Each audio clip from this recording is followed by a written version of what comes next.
लोकसभा चुनाव अब अपने आखिरी दौर पर पहुंच चुका है। अब बाकी है केवल 1 जून का आखिरी रण।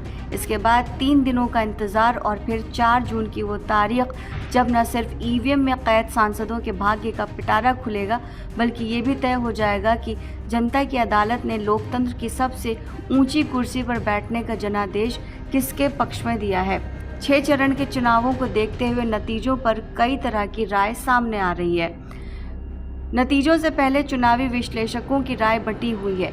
ज़्यादातर चुनावी विश्लेषक मानते हैं कि प्रधानमंत्री मोदी को तीसरी बार मौका मिल सकता है, लेकिन सवाल सीटों पर आकर अटक जाता है। यानी अब की बार एनडीए 400 पार जाएगा या फिर 272 के नीचे ही लुढ़क जाएगा। चुनावी रणनीतिकार प्रशांत किशोर मानते हैं कि अब की बार बीजेपी 303 के पार जाएगी। संजय कुमार की राय है कि एनडीए की वापसी होगी, लेकिन आंकड़ा 272 के करीब रहेगा। वहीं कांग्रेस से जुड़े चुनावी विश्लेषक योगेंद्र यादव मानते हैं कि बीजेपी अकेले दम पर सरकार नहीं बना पाएगी। आखिर चुनावी विश्लेषकों की राय के पीछे की गणित क्या है, ये जानने की कोशिश करते हैं। चुनावी विश्लेषकों के माने तो एनडीए की वापसी हो सकती है, यानी मोदी तीसरी बार प्रधानमंत्री बन सकते हैं। अभी 1 चरण के चुनाव बाकी हैं। 7वें चरण के चुनाव में बीजेपी की सीटें बढ़ेंगी या घटेंगी, ये एक अहम मुद्दा है। आखिरी दौर के पूर्वांचल की 13 सीटों पर मुकाबला है। पीएम मोदी की वाराणसी सीट पर भी मतदान होना बाकी है। इन सारी सीटों पर एनडीए मजबूत है, फिर भी बीजेपी कोई कोर कसर नहीं छोड़ रही। पार्टी ने पूरी ताकत झोंक दी है। इस दौर में बिहार की 8 सीटों पर भी वोटिंग होगी। हालांकि पिछली बार इन 8 सीटों पर एनडीए को जीत मिली थी, लेकिन इस बार इंडिया गठबंधन का स्कोप नजर आ रहा है।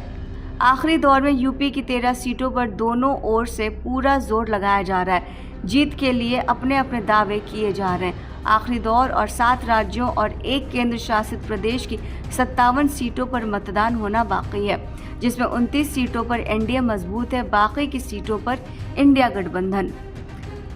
2019 में बिहार की 8 में से 8 सीटों पर एनडीए की जीत हुई थी। वहीं हिमाचल प्रदेश की 4 सीटों में भी एनडीए ने खाते खोले थे।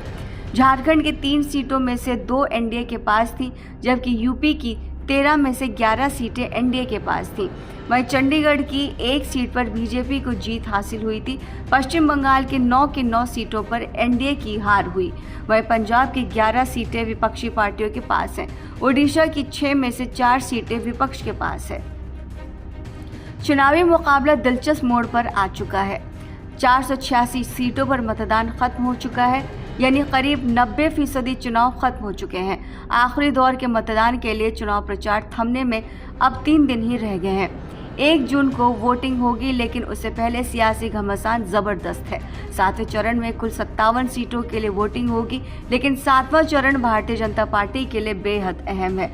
7वें चरण की 57 सीटों पर बीजेपी का कड़ा और बेहद बड़ा इम्तिहान है, क्योंकि चाहे पंजाब हो या उड़ीसा या फिर बंगाल, इन 3 राज्यों में 2019 में बीजेपी का प्रदर्शन बेहद खराब था।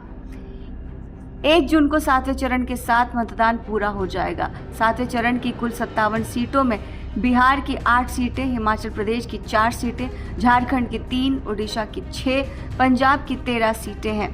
वहीं यूपी की बात करें तो यूपी की भी 13 सीटें, बंगाल की 9, चंडीगढ़ की 1 सीट पर वोटिंग होनी है।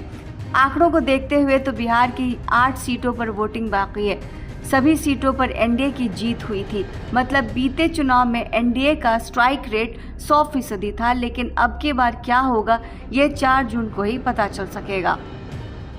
चाहे बिहार हो, झारखंड हो या यूपी या हिमाचल प्रदेश, इन सभी राज्यों में एनडीए का प्रदर्शन बीते चुनाव में बेहद शानदार था। हालांकि यूपी में कांग्रेस और समाजवादी पार्टी के गठबंधन ने एनडीए के सामने काफ़ी बड़ी चुनौती रख दी है। वहीं दूसरी तरफ बीजेपी की कठिन परीक्षा पंजाब, उड़ीसा और बंगाल में है। पश्चिम बंगाल में 7वें चरण की 9 सीटों पर वोटिंग होनी है।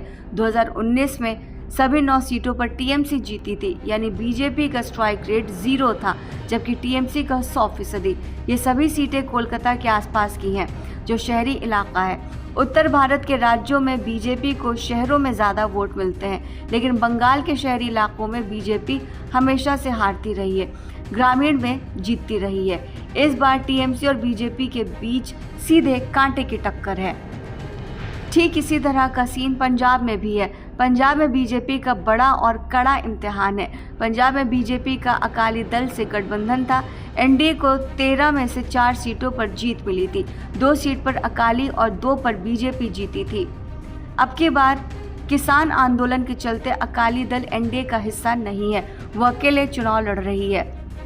यानी 28 साल बाद बीजेपी अकेले चुनाव लड़ रही है। बीजेपी की चुनावी लड़ाई आम आदमी पार्टी, कांग्रेस और अकाली दल से है। पंजाब में आम आदमी पार्टी की सरकार है, लिहाजा सीधी टक्कर आपके साथ है। अगर बात ओडिशा की करें तो 7वें चरण में बीजेपी के सामने बेहद मुश्किल सीटें हैं। 1 जून को ओडिशा की 6 सीटों पर मतदान होना है। 2019 में बीजेडी ने 4 सीटें जीती थी, जबकि बीजेपी के खाते में सिर्फ 2 सीटें ही आईं। इस बार बीजेपी को ओडिशा से काफ़ी उम्मीद है।